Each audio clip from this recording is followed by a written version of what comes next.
말씀은 출애굽기 19장 1절에서 19절까지 말씀입니다. 출애굽기 19장 1절에서 19절까지 말씀을 한 절씩 교독하겠습니다.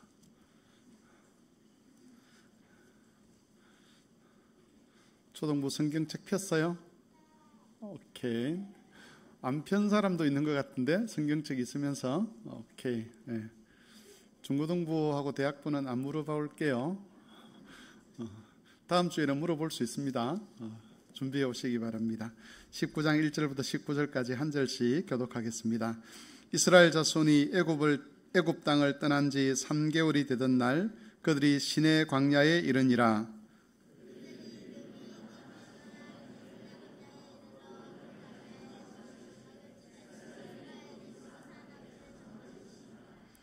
모세가 하나님 앞에 올라가니 여호와께서 산에서 그를 불러 말씀하시되 너는 이같이 야곱의 집에 말하고 이스라엘 자손들에게 말하라.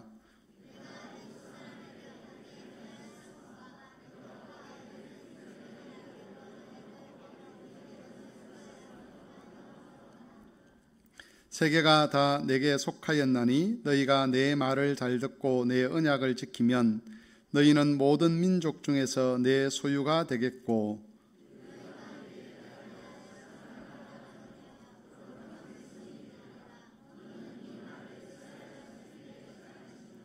모세가 내려와서 백성의 장로들을 불러 여호와께서 자기에게 명령하신 그 모든 말씀을 그들 앞에 진술하니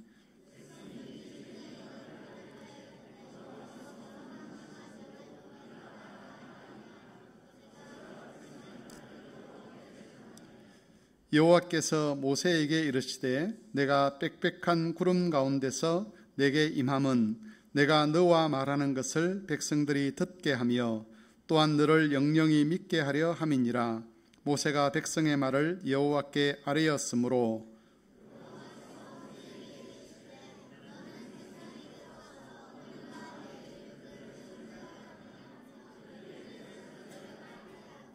준비하게 하여 셋째 날을 기다리게 하라. 이는 셋째 날에 나 여호와가 온 백성의 목전에서 시내산에 강림할 것임이니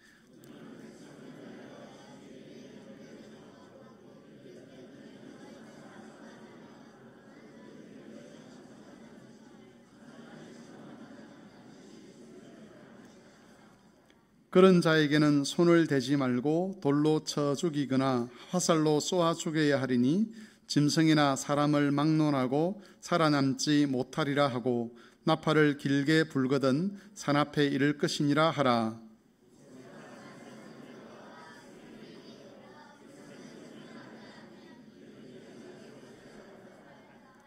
모세가 백성에게 이르되 준비하여 셋째 날을 기다리고 여인을 가까이 하지 말라 하니라.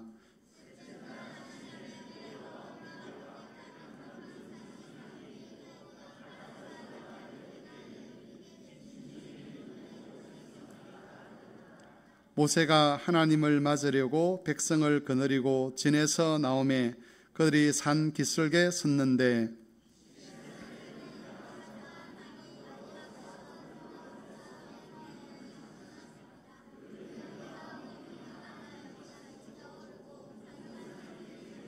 같이 읽습니다.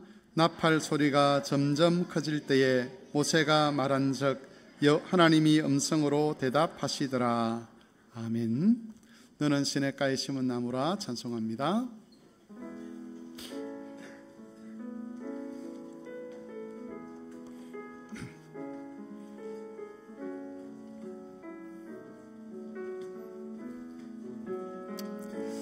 너는 시냇가에 심은 나무라. 하나님의 사랑 안에 믿음 뿌리 내리고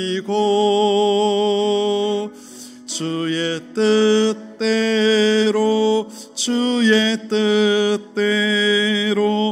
항상 살리라.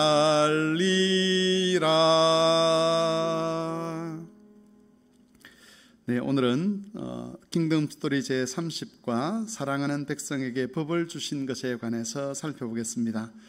성경 본문으로 19장 1절에서 19절까지를 읽었지만 출애굽기 19장에서 24장까지의 내용이 오늘 우리가 다룰 하나님의 말씀입니다.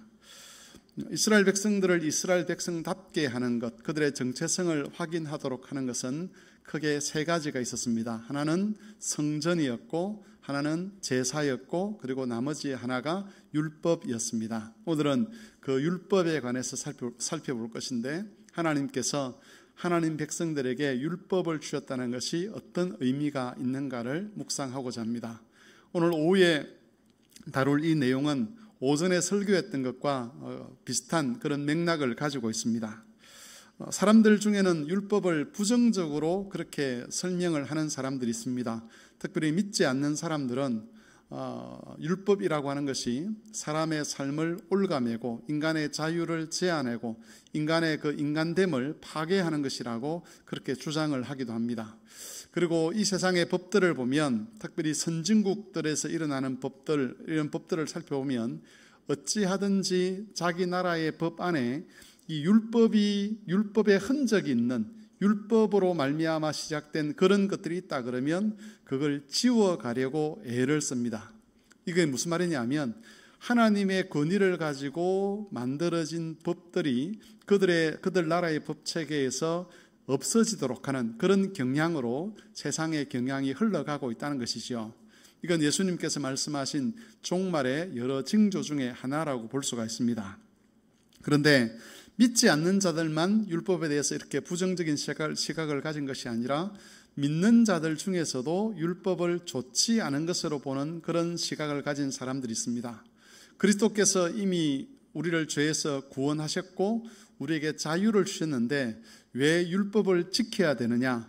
하나님을 사랑하고 이웃을 사랑하면 다 되는 것 아니냐라고 그렇게 주장을 하는 사람들이 있는데, 하나님을 사랑하고 이웃을 사랑하라는 것은 모든 율법의 근거 또는 원리 또는 강령 이렇게 볼 수 있는 것이지, 그렇다고 해서 모든 율법을 하나님께서 폐하신 것은 아니라는 겁니다.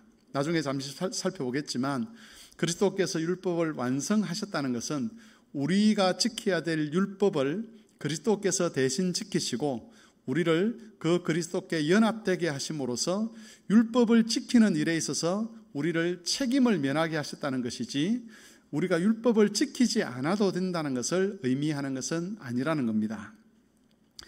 율법에 대한 잘못된 시각에서 벗어나기 위해서는 하나님께서 어떤 배경으로 이스라엘 백성들에게 율법을 주셨는가 하는 것을 먼저 살펴보아야 합니다. 율법의 배경이 되는 내용은 출애굽기 19장 4절에서 6절 말씀에 잘 나타나 있습니다. 여기에는 크게 두 가지 내용이 기록되어 있습니다. 하나는 하나님께서 이스라엘을 애굽 땅에서 구원하여 내셨다는 겁니다. 이스라엘은 애굽 땅에서 400년간 종살이를 했습니다. 그 당시 그 세계에서 가장 강력한 힘을 가진 나라가 애굽이었는데, 그 애굽에서 400년 동안 종살이하던 그 민족을 하나님께서 내 백성이다 라고 말씀하시면서 그들을 구원하여 내셨습니다. 그냥 구원하여 내신 것이 아니라 애굽을 심판을 하셨죠. 큰 나라가 자기 나라의 노예로 살아가는 민족을 그냥 아무 일 없이 해방시켜 줄 일은 없지 않겠습니까? 그래서 애굽을 먼저 심판을 하시는데 10가지 재앙을 통해서 애굽을 심판하십니다. 그 10가지 재앙은 단순한 재앙이 아니라 애굽이 섬기는 신들에 대한 재앙이었습니다. 그러니까 애굽이 우리가 이런 신들을 섬겼기 때문에 우리나라가 부강한 나라고, 이런 신들로부터 우리는 힘을 얻어서 세상을 다스린다라고 하는 그들이 가지고 있던 그 신에 대한 관념들, 생각들, 믿음들을 다 파괴시켜버린 겁니다. 아무리 애굽 사람들이 우리가 섬기는 신이 위대한 신이라 할지라도 하나님께서 그 신과 관련된 재앙들을 내리심으로써 그게 더 이상 신이 아니라는 것, 하나님 여호와만이 오직 유일한 참 하나님이시고 참 신이라는 것을 계시를 하셨고, 그 유일하신 하나님께서 이스라엘을 구원하여 내셨다는 것을 거기서 말하고 있습니다. 그리고 두 번째는 이스라엘을 제사장 나라로 삼으셨다는 것을 거기서 밝히고 있습니다. 제사장 나라가 되었다고 하는 것은 하나님께서 이스라엘과 특별한 관계를 맺으셨다는 그런 의미입니다. 거기 보면 하나님께서 이스라엘을 표현할 때에 세 가지 단어를 써서 표현을 합니다. 첫 번째는 너희는 내 소유다. 두 번째는 제사장 나라다. 세 번째는 거룩한 백성이다. 이런 것입니다. 내 소유다라고 할 때에 히브리어로 세굴라라고 표현을 하는데 이건 내 보물이다 이런 뜻입니다. 이 세상은 하나님이 창조를 하셨습니다. 그래서 이 세상의 주인이 하나님이시죠. 하나님은 이 세상의 모든 것의 주인이 되시고 이 세상은 하나님의 소유입니다. 하나님의 보물이죠. 그런데 그럼에도 불구하고 이스라엘을 향해서 특별히 너희는 내 소유다, 내 보물이다 라고 하는 것은 이 세상 만물과 하나님께서 맺으신 주인과 종, 그런 관계가 아니라 특별한 어떤 관계가 있다는 것입니다. 그 특별한 관계가 뭐냐라고 했을 때 바로 이스라엘을 제사장 나라로 삼으신 것입니다. 제사장 나라라고 하는 것은 우리가 계속 살펴보았지만 이 세상에 하나님을 드러낼 때 내가 너희를 통해서 하나님이 드러나도록 하겠다는 그런 의미에서 제사장 나라입니다. 사람들이 죄인이기 때문에 하나님을 알지 못합니다. 하나님의 구원에 대해서도 알지 못합니다. 그런데 이 하나님도 알지 못하고 하나님의 구원도 알지 못하는 이 세상에 하나님이 자기 자신을 계시하려고 할 때에 누구를 통해서 그 일을 하신다고 하느냐 하면 바로 이스라엘 민족을 통해서 그 일을 하시겠다고 하는 겁니다. 이스라엘 민족을 통해서 하나님이 온 세상을 구원하기를 원하신다는 것을 알리고 어떻게 구원받게 되는지도 알리기를 원하신다는 것이죠. 그게 바로 제사장 나라라는 말이 가지고 있는 의미입니다. 그러니까 이 이스라엘 민족은 정말 하나님에게 있어서 특별한 백성이 되는 것이죠. 세상 모든 민족들보다 더 뛰어난 영광스러운 민족이 되게 하시고 그 영광을 통해서 하나님의 영광을 그들에게 보여주고자 하시는 것입니다. 특별히 이 두 가지 내용, 하나님께서 이스라엘을 애굽에서 구원하여 하나님의 백성이 되게 하셨다는 것, 단순한 백성이 아니라 제사장 나라가 되게 하셨다는 이 두 가지 내용이 하나님이 이스라엘 백성들에게 율법을 주신 배경입니다. 율법이라고 하는 것은 너희는 이제부터 하나님의 백성이다. 특별히 너희는 제사장 나라다. 그것을 지켜가고 그것을 확인하고 그리고 그 역할을 감당하기 위해서는 이 법을 지켜야 된다라는 그런 의미에서 하나님이 율법을 주신 것입니다. 오늘 오전 예배 시간에 산상수훈의 말씀을 예수님께서 제자들에게 주신 것이 더 높은 규칙과 그런 요구를 주어서 그들을 괴롭히고 더 올가매기 위해서 그런 것이 아니라 그들이 제자들이기 때문에 부름받은 백성이기 때문에 구별된 삶을 살아가야 하기 때문에 주신 말씀이라고 했던 것처럼 이스라엘 백성이 하나님의 백성이고 그리고 제사장 나라이기 때문에 그 하나님 백성됨, 제사장 나라가 된 그것을 지켜가고 그 역할을 감당하고 그리고 그 정체성을 가진 민족으로서 하나님의 복을 계속해서 누려가는 방법으로서 하나님께서 율법을 주신 것이죠.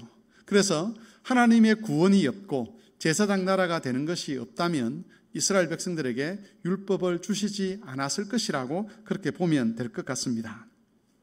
특별히 이스라엘이 율법을 지키게 되면 그 율법은 그들이 율법을 지키는 그것 때문에 다른 민족들은 비로소 이스라엘이 자신들과 구별되는 백성이라는 것을 알게 된다라고 하나님은 말씀하고 있습니다. 제가 거기 신명기 4장 5절 6절 말씀을 기록을 해 놓았는데 제가 한번 읽어보겠습니다.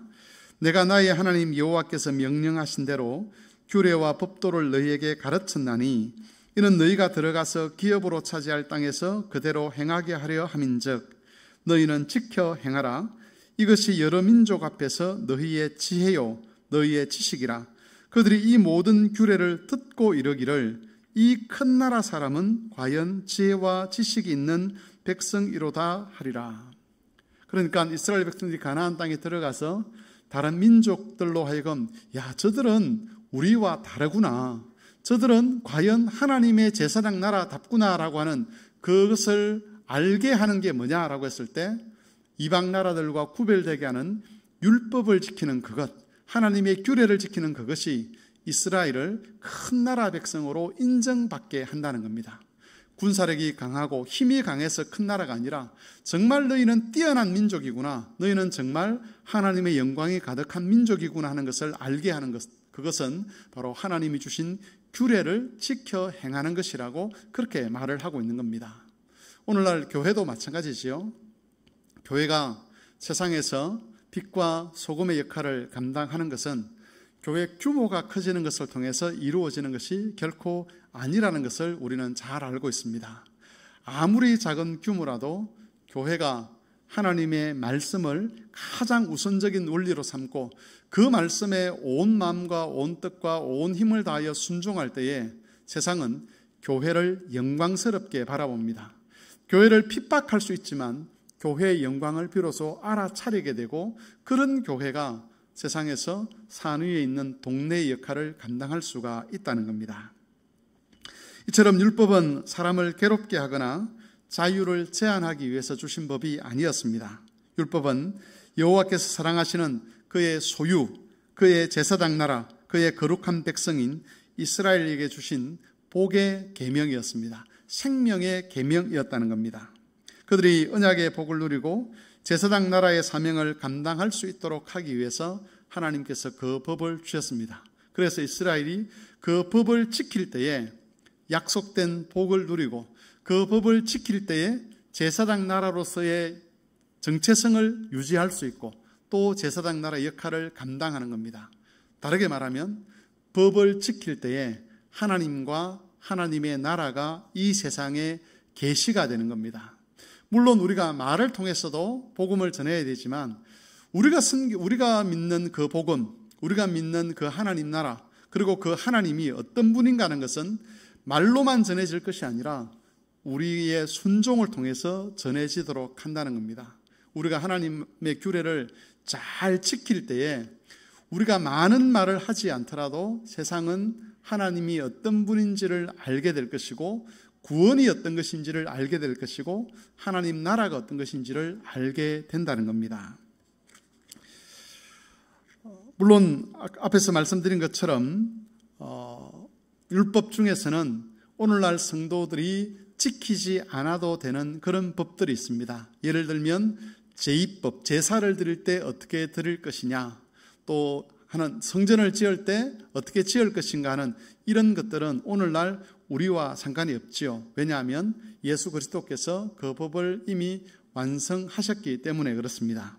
하지만 그 외의 모든 법들은 구약의 성도들이 지켰던 것처럼 우리들 역시도 지켜가야 할 법이라는 것을 우리가 잊지 말아야 할 것입니다. 두 번째로, 그렇다면 이 율법을 지킬 때 하나님은 이스라엘 백성들이 어떤 원리로 그 율법을 지키기를 원하셨는가 하는 것을 살펴보겠습니다. 하나님께서 이스라엘 백성들에게 이 율법을 주셨습니다. 복과 생명의 법이죠. 이 법을 주셨는데 이 법을 주실 때에도 그렇고 하나님께서 강제적으로 이 법을 이스라엘 백성들에게 주신 것은 아니었습니다. 우리가 읽었던 19장 1절에서 19절 말씀은 물론이고 19장에서 24장까지의 말씀을 보면 이 말씀을 주시는 과정들이 있습니다. 하나님께서 내가 너를 구원했다, 너희는 이제부터 제사장 나라다, 그러니 무조건 이 법을 지켜라고 이렇게 툭 던져주신 것이 아니라는 것이지요. 하나님께서는 먼저 왜 이스라엘을 구원했는지, 그들에게 주신 복이 무엇인지, 이스라엘을 향해서 가지고 있는 하나님의 계획이 무엇인지를 먼저 말씀을 하셨습니다. 19장 4절에서 6절까지 말씀이죠. 그 말씀 속에 그래서 내가 너희를 이렇게 하려고 하는데 너희가 내 말을 듣겠느냐라고 먼저 묻습니다. 그걸 모세가 산 위에서 여호와 하나님을 만나서 듣고, 모세가 그걸 하나님 말씀을 가지고 이스라엘 백성들이 있는 산 아래로 다시 내려옵니다. 내려와서 백성들에게 묻습니다. 하나님께서 이렇게 말씀하셨는데 너희들은 어떻게 하겠느냐라고 물었습니다. 그때 이스라엘 백성들이 일제히 우리가 하나님 말씀하신 대로 제사장 나라로 거룩한 백성으로서 살겠습니다, 우리가 그 하나님 말씀을 듣겠습니다라고 다짐을 합니다. 하나님께 서약을 하죠. 그게 바로 19장 7절에서 8절에 있는 말씀입니다. 모세가 이 이스라엘 백성들의 대답을 가지고 하나님께로 다시 올라갑니다. 하나님, 내가 이스라엘 백성들에게 이렇게 전했더니 이 백성들이 그 제사장 나라가 되겠다고 합니다. 하나님의 거룩한 소유가 거룩한 백성이 되겠다고 합니다. 라고 알려드립니다. 그러자 이 말씀을 들으신 하나님께서 그들과 언약을 맺기로 하시고 모세를 시내산으로 불러 올려서 십계명과 여러 계명들과 규례들을 주셨습니다. 그것이 20장 1절에서 23장 33절까지에 있는 말씀이죠.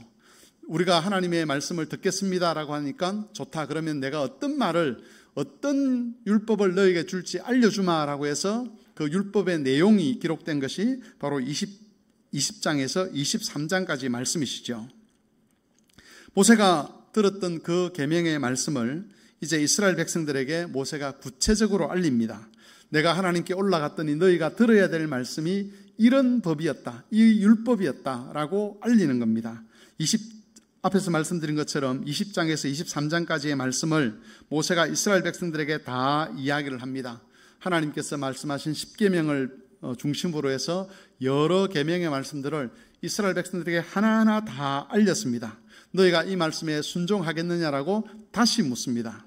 그러자 이스라엘 백성들이 우리가 그 말씀을 지키겠습니다, 그 율법을 우리의 법으로 삼고 살아가겠습니다라고 다짐을 하고 서약식을 행합니다. 그때 하나님께서 모세에게 피를 이스라엘 백성들에게 뿌려서 이제 하나님과 이스라엘 백성 사이에 언약이 맺어졌음을 밝히게 됩니다. 그리고 하나님께서 어떻게 하시느냐 하면 이스라엘의 대표자들 모세와 아론과 그의 아들들 그리고 이스라엘 장로들을 산 위로 불러 올리십니다. 거기서 드디어 이스라엘과 하나님께서 이제 언약식을 갖는 거죠. 우리로 말하면 신랑과 신부가 거기서 결혼식을 하는 겁니다. 신랑이 신부에게 내가 너를 어떻게 사랑하고 어떻게 섬길 것이고 어떻게 너를 도울 것인지를 다 말씀을 하실 뿐만 아니라 신부 역시 신랑에게 어떻게 신실할 것인지 어떻게 충성할 것인지를 거기서 이야기를 하는 것이죠. 그 24장에 보면 거기 올라간 모세와 그리고 아론과 제사장들과 그리고 이스라엘의 장로들이 먹고 마시면서 거기서 천국을 경험한 것처럼 그렇게 비유적인 표현을 사용하는 것이 있습니다. 하나님께서 아주 영광스럽게 그들을 맞아주시면서 이제부터 너희는 완전한 내 백성이다, 이제는 내 백성답게 살아야 된다라고 그렇게 말씀을 하셨다는 것이죠. 제가 왜 이 과정들을 말씀을 드리느냐 하면 하나님께서 어느 날 갑자기 우리를 찾아와셔서 내가 이제부터 내 하나님이다, 내가 너를 내 백성으로 삼겠다, 그러니 내 말을 너 무조건 들어야 돼, 이렇게 우리를 다루어 가시지 않는다는 겁니다. 하나님께서 먼저 이스라엘 백성들에게 내가 너희를 이렇게 구원했다, 너희를 향한 이런 계획을 가지고 있다, 너희가 내 말을 듣겠느냐? 묻습니다. 이스라엘 백성들의 의사를 확인하는 것이죠. 이스라엘 백성이 그 하나님이 행하실 일에 대해서 깨닫게 되고 하나님 알겠습니다, 우리가 행하겠습니다라고 결단했을 때 그때 하나님께서 다시 내가 너희에게 줄 법은 이런 거다라고 율법을 구체적으로 알려주십니다. 이 말씀을 지키겠느냐라고 이제 묻는 거죠. 그 말씀을 들은 이스라엘 백성이 하나님 그 말씀을 지키겠습니다라고 답을 하니까 그때부터 하나님께서 이제부터 너희는 내 백성이다, 그러니 내 말을 들어야 된다라고 그렇게 말씀하시면서 이스라엘 백성을 다루어 가신 것입니다.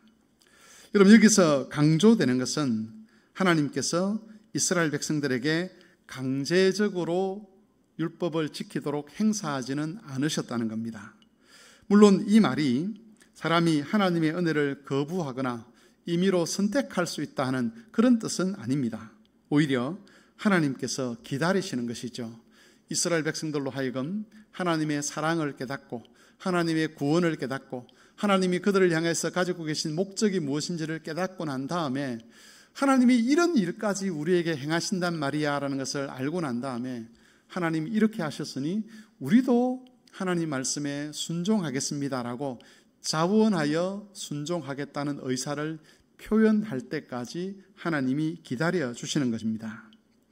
물론 이스라엘이 율법을 어기고 범죄를 했을 때 하나님은 징계를 내리셨습니다. 어떻게 보면 강제적으로 율법을 지키게 하는 것이라고 그렇게 볼 수 있는 것이죠. 그런데 이때는 하나님과 이스라엘이 언약을 맺었을 때였습니다.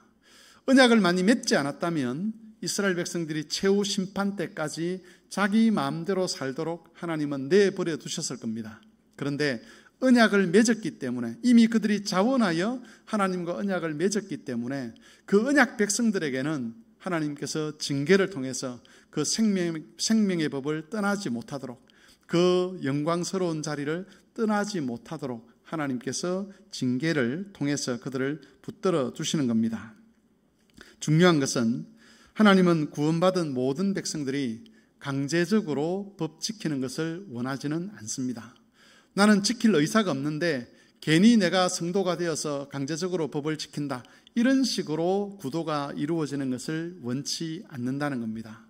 하나님은 우리가 자원하기를 원하십니다. 그것도 두려움 때문에 자원하는 것이 아니라 하나님의 구원이 얼마나 큰 것인지, 하나님께서 자기 백성을 향하여 가지고 계신 계획이 얼마나 놀랍고 영광스러운 것인지, 하나님께서 장차 우리에게 행하실 그 구원의 완성이 얼마나 풍성한 하신 것인지를 다 깨닫게 하신 이후에 내가 이렇게 너한테 할 건데 너는 어떻게 하겠느냐라고 하나님이 되물으시고 난 다음에 우리로 하여금 하나님, 저도 하나님이 신실하셨던 것처럼 하나님께 신실하겠습니다라는 그런 마음으로 하나님의 법을 지키기를 원하신다는 겁니다.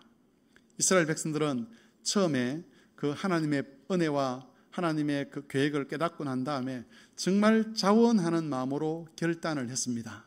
하지만 우리가 잘 아는 대로 얼마 지나지 않아서 그들은 그들의 결단과는 반대되는 그런 행동들을 했었습니다. 이게 인간의 한계이지요. 우리 역시도 마찬가지일 수 있습니다. 그리스도의 은혜와 구원을 깨닫고 하나님께서 그리스도 안에서 장차 우리에게 주실 그 하나님 나라의 영광을 다 깨달은 다음에 하나님, 제가 하나님을 정말 사랑해서 적극적으로 하나님 말씀에 순종하고 내 온 인생을 바쳐서 하나님 말씀을 따라 살겠습니다라고 그렇게 결단을 하지만 종종 그 결단과는 반대되는 삶을 살아가는 그런 경우도 있을 수 있다는 것이죠. 하지만 우리가 놓치지 말아야 될 것이 있습니다. 그것은 우리 삶의 방향이죠. 우리가 왜 이 자리에 있는지, 왜 하나님을 섬기려고 하는지를 잘 생각해 보아야 합니다. 그래서 할 수만 있으면 하나님의 법과 상관없이 살아가려고 하는 우리의 이 본성을 십자가 아래 찍어 눌러서 하나님의 그 은혜를 처음 깨달았던 그 마음, 하나님께서 주셨던 그 놀라운 비전을 처음 깨달았던 그 마음을 지켜가면서 자원하는 마음으로, 사랑하는 마음으로 하나님의 법에 순종하고 헌신하려고 하는 이 삶의 방향과 기조들을 끝까지 지켜가야 한다는 겁니다. 중간중간에 그것을 방해하는 다른 것들이 막 들어오겠죠. 때로는 우리의 영적인 게으름들, 때로는 다른 사람들에 대한 불만들, 이런 것들, 또 다른 사람들이 예수를 믿지 않는 사람들이, 또 대충 믿는 사람들이 나보다 훨씬 더 부유롭게 살아가고 형통하게 살아가는 듯한 그런 삶의 모습들, 그런 것들을 보면 우리가 하나님 앞에 처음 결심했던 그 삶의 원칙과 방향이 흐려지기도 하고 옅어지기도 하고 그것들이 방해받기도 하는데, 그런 것들을 걷어내고 하나님께서 원하시는 그 삶을 우리가 지켜가야 한다는 겁니다. 말씀을 정리하겠습니다. 오늘은 하나님께서 자기 백성에게 법을 주신 것에 관해서 살펴보았습니다. 법을 주신 목적은 우리를 괴롭히기 위함이 아닙니다. 우리를 올가매기 위한 것도 아닙니다. 법을 주신 목적은 우리의 영광스러운 지위를 지켜가도록 하기 위함이고, 우리에게 약속하신 그 복을 누려가도록 하기 위함이고, 우리에게 주신 그 사명을 감당하도록 하기 위함입니다. 우리가 주의 법을 지킬 때에 하나님 백성으로서의 정체성도 지켜가고 언약의 복도 누리게 되고 산 위에 있는 동네가 되어서 세상에 하나님의 나라와 구원을 계시하는 그런 역할도 할 수가 있는 겁니다. 그러므로 성도 여러분, 하나님 법을 지켜가는 것 힘들고 어려운 일이긴 하지만, 우리 본성을 거슬러야 되는 일이긴 하지만, 이 법을 지키는 것이 얼마나 영광스러운 것인가를 기억하시면서 하나님의 법에 순종하는 삶을 매일매일 이어가는 모든 교우들이 되실 수 있기를 바랍니다. 찬송